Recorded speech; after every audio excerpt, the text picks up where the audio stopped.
When I said hello to you, you said hello to me. We were friends, and that's the nicest name I think you can give anyone. It's the most friendly, the most warm gesture I've ever had in my entire life. There is a particular kind of silence that falls over a room when someone is telling the truth for the very first time. Not the polite silence of an audience waiting for a punchline.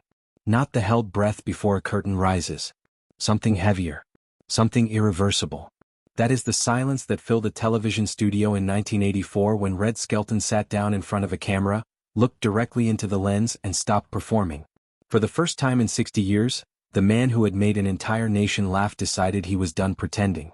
What he said that day was so raw, so unexpectedly human, that the network locked the tape in a vault and never spoke of it again. 40 years passed. The world moved on. Red Skelton died in 1997, largely forgotten by a generation that had grown up after his era. His paintings sold at auction. His radio recordings gathered dust in archives. And that tape sat in darkness waiting. Then in October 2024 it surfaced. And nothing about Red Skelton's story would ever look quite the same again. To understand why that final special hit so hard, you have to understand what Red Skelton spent his entire life hiding. Most people who remember Red Skelton remember the clown. The rubber face. The physical comedy so precise it looked accidental. The characters, Clem Catadle-Hopper, the slow-witted country bumpkin, Willie Lump Lump, the lovable drunk, Junior, the mean little kid who screamed before destroying everything in sight. For decades those characters were Red Skelton. The man inside them barely existed in public. But the man inside them had a story that would have broken most people long before they ever reached a stage. Richard Bernard Skelton was born on July 18, 1913 in Vincennes, Indiana. His father, Joseph Skelton, had been a circus clown. A real one, not the romantic Hollywood version but the grim working-class version. Joseph painted his face white and made strangers' children laugh while his own family lived in poverty. He died 2 months before Red was born, his heart giving out at the age of 37. He never held his youngest son. He never knew him at all. Red grew up in that absence. The family moved into a shack near the railroad tracks in Vincennes, where trains rattled the walls through the night and the floor planks groaned with cold in winter. His mother, Ida, worked constantly and still could not keep the family above the waterline.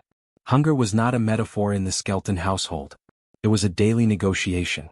By the age of 5, Red had already figured something out that most people never do. He had learned that making someone laugh could change the temperature of a room. It could turn a threatening moment gentle.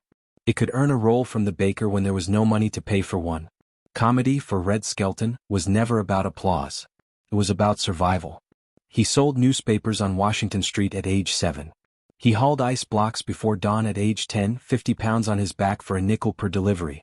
He washed dishes, swept pool halls, and scrubbed laundry for widows who paid him in soup. Every penny went to his mother. Not because anyone asked him to.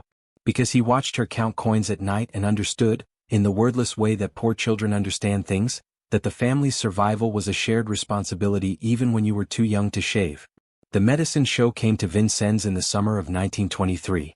Dr. D. Lewis operated a painted wagon and sold miracle tonics to desperate people, which was a tradition as old as American poverty itself. He needed a helper with some energy and stage presence, and he offered $10 a week. Red packed a cardboard suitcase that night. His mother let him go. She understood that poverty had already taken his childhood. At least the medicine show would feed him. What followed were 4 years on the dusty Indiana roads that constituted Red Skelton's real education. He learned juggling from a drunk in Terre Haute. He learned ventriloquism from a failed vaudevillian in Evansville. He learned acrobatics from circus dropouts between towns. And one night in Bloomington, he slipped on stage and shattered 12 bottles of Dr. Lewis's miracle elixir. Glass exploded across the boards. The crowd went hysterical. Lewis kept Red on stage and made him clean up the mess while exaggerating every movement, and in that moment Red Skelton understood something essential, that a mistake fully committed to could become art. That insight would sustain a 60-year career. By the early 1930s, Red had accumulated enough raw skill to turn professional, and enough raw hunger to work harder than anyone around him. His partnership with Edna Stillwell, the quick-witted usher he met at a Kansas City theater in 1932 after she threw him out for being drunk and disorderly, became the engine that drove his early success. Edna wrote comedy the way other people breathed. She could construct a joke during a conversation without appearing to try. She saw Red's enormous natural talent drowning in personal chaos and made a pragmatic decision to save it. They married 3 months after they met. Their first apartment was a single room above a butcher shop. Edna wrote at a card table while Red practiced in the bathroom mirror. She created the Guzzler's Gin sketch, a routine about a man hiding bottles from his wife with increasingly absurd creativity. Red performed it on a Friday night at a local theater. The manager booked them for a month. The money started moving. Within a few years they were earning thousands of dollars a week. Radio came calling. NBC gave Red a platform that reached 20 million Americans every Tuesday night. More listeners than tuned into President Roosevelt's fireside chats. The characters Red built on that program were not invented from thin air. Clem Catadle Hopper carried Red's memories of Indiana simplicity. Willie Lump Lump carried his complicated relationship with escape and intoxication. Junior, the mean little kid who destroyed everything in sight, carried something darker. The rage of a boy who had grown up with nothing while watching others have everything, who had been mocked for his poverty, who had learned to swallow fury and serve it back to the world disguised as comedy. The radio success was genuine. The price it extracted was also genuine. Red was writing every script, performing every voice, handling every rehearsal, doing live shows, recording retakes, and working 18-hour days that left no room for anything except work. On March 12, 1943, in the middle of a live broadcast from NBC's Hollywood studios, his body simply filed its resignation. His script blurred in front of him. His voice cracked mid-joke. He collapsed at the microphone, the thud broadcasting across the country into 20 million living rooms. By the time stagehands dragged him off stage, he was mumbling words nobody could quite hear. Doctors at Cedars Hospital recorded the official diagnosis as exhaustion, malnutrition, and nervous collapse. What the charts did not record was that Red had been working himself toward his father's death. Joseph Skelton's heart had quit at 37. Red, at 30, was already running the same race at the same speed. The collapse in 1943 was not simply a health crisis. It was a warning delivered in the only language his body had left. He heard it for a while. And then he went back to working the same way because the alternative was silence, and silence meant thinking, and thinking meant feeling things he had spent his entire life turning into punchlines. Hollywood came knocking with the kind of offer that transformed working-class boys into something unrecognizable. MGM signed Red based on his radio success, and the studio quickly discovered what live audiences had known for years, that his physical comedy translated to film with startling power. He could tell a joke with his spine. He could make an audience laugh with the angle of one shoulder. He was, in the precise technical sense, a natural. The money that followed was the kind Red had been running toward since he was a 5-year-old figuring out how to charm a roll from a baker. By 1944 he was earning $10,000 a week. He bought a 16-room house. He bought suits from the same tailor who dressed Cary Grant. He bought his mother everything she had ever needed and had never asked for. And he began gambling. The Flamingo Casino in Las Vegas sent a private plane when Red's show wrapped. Champagne on ice. An atmosphere of complete permission. Red told himself it was relaxation. He told himself that reading poker faces was just another performance skill. He told himself he could afford to lose. On November 18, 1944, after 14 hours at a baccarat table, he had lost $50,000. His mother's security. His daughter's college fund. Gone to a casino that would be demolished within a decade. On the drive back to Los Angeles, pulling over 3 times to be sick on the side of Route 66, Red Skelton understood with absolute clarity that he had become the very cautionary tale his mother had whispered about during his childhood. The men who made fortunes making people laugh and then lost everything chasing an easier feeling. He never gambled seriously again. But the lesson it etched into him was permanent and corrosive. Every paycheck after that night felt temporary. Every audience felt borrowed. Every laugh felt like something that could be taken back at any moment. If the gambling loss was a wound, what came next was something that never really healed. Red's son, Richard Jr., was born in 1948 with red hair like his father and the same crooked, instinctive smile. Red taught him juggling at 4, magic tricks at 6, how to take a pie in the face at 7 without flinching. They performed together at charity events. For the first time in his adult life, Red was experiencing something close to genuine joy, not the manufactured camera-ready version, but the private kind that does not require an audience. In the spring of 1958, Richard complained of fatigue during baseball practice. Bruises appeared without explanation. The doctors at UCLA Medical Center ran tests for 2 weeks before delivering their diagnosis: leukemia. Richard was 9 years old. He had, they estimated, perhaps 3 months to live. Red fired the doctors and hired new ones. He flew specialists in from Switzerland. He pursued every treatment available and several that were not. None of it mattered. Cancer is entirely indifferent to money, fame, and the desperate love of a father who has spent his life learning that effort is the answer to every problem. Richard died on May 10, 1958, 2 days before his 10th birthday. Red canceled everything. He stopped answering phones. He stopped leaving the house. He stopped speaking unless he had to. Several years later, his wife found him unconscious in their bedroom, empty pill bottles scattered around him. He survived. He never explained it publicly. He went back to work because work was the only language he had ever truly known, and silence remained the one thing he could not survive.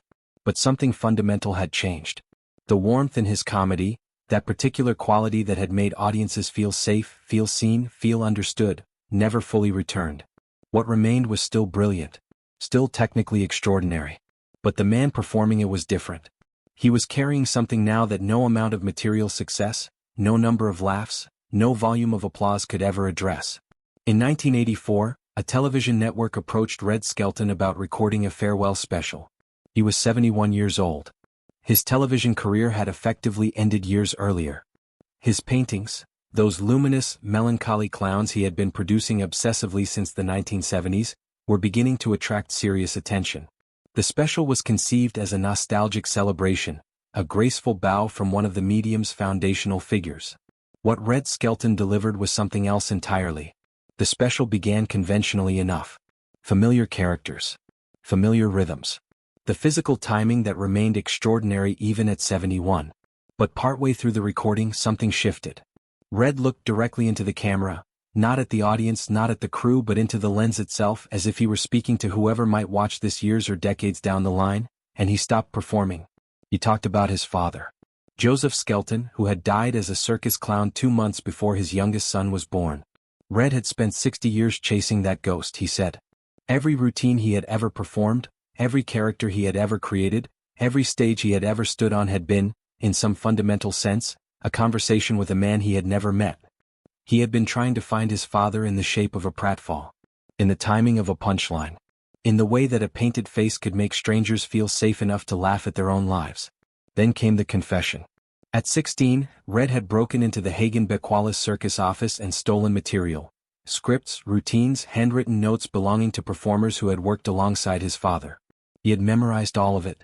His early career, he admitted to the camera in a voice that was neither proud nor ashamed but simply exhausted with the weight of the secret, was built on a foundation of stolen jokes from dead clowns.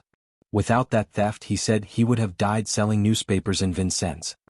He sat in his makeup, tears carving channels through the grease paint, and laughed at the absurdity of finally saying this out loud in front of a camera. The studio audience had gone completely quiet. The crew had stopped working.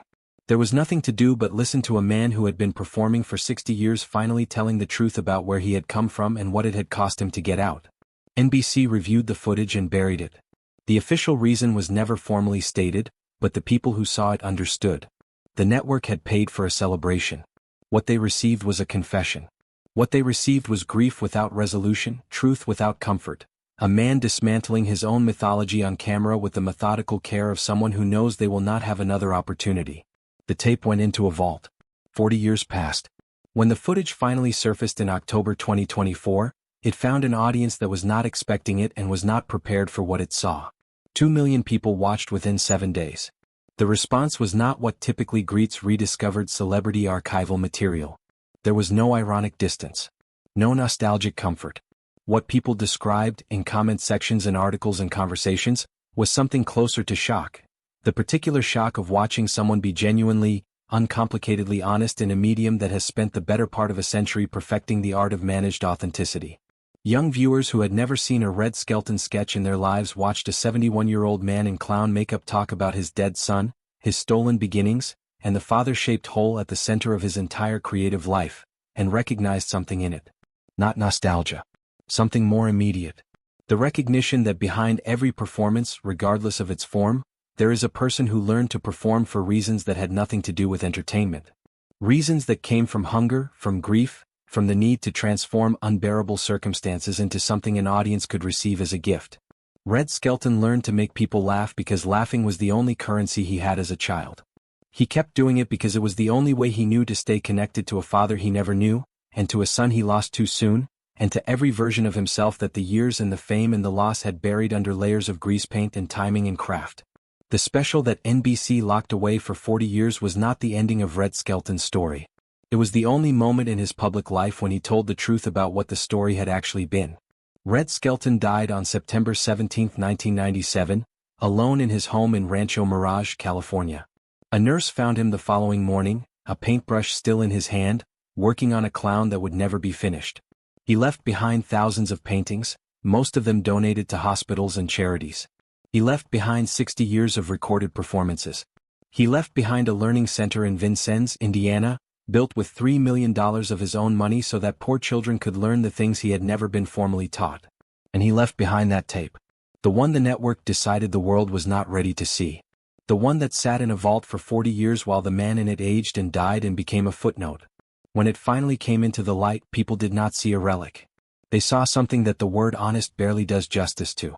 They saw a man who had spent a lifetime giving other people permission to feel things, to laugh at their grief, to find absurdity in their pain, to believe that suffering could be transformed into something shared, finally giving himself the same permission.